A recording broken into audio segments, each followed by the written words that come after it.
All right, so here we are. We're looking at the Dissect It Synthetic Dissection Kit. And this is pretty cool.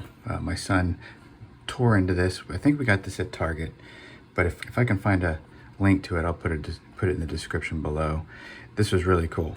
It came pre-formed as one, ready to go, ready to dissect, and it gives you a refill kit to make 2 refills. Now, we haven't made the refills yet because we just haven't had the time. However, this is a good STEM project. It's for ages 6+.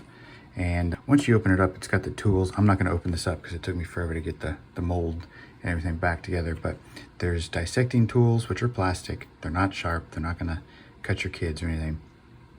And you can see here the white is the bone structure for a frog, and the colored portions are the organs. So if your kiddo's a little afraid of, guts and stuff, this may not be the kit for them. But if they're into gross things, this is definitely something they would enjoy. So basically it comes with a booklet. It explains what the organs are and how the structure's formed, things of that nature. And then by structure, I mean like the bones and everything like that. Very cool. And on the back, it kind of lays out how the booklet is on the inside.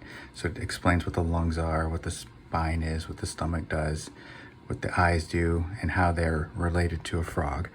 Now, they also have different things like fish and a bat, lizards in this series.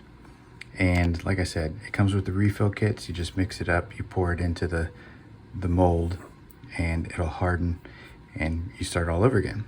Now, I will tell you, one of the cons about making the refill kit is trying to piece together the bones and the organs to go back into the mold.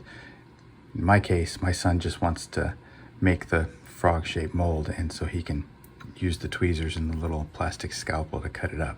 He didn't really want me to put the bones and stuff back together.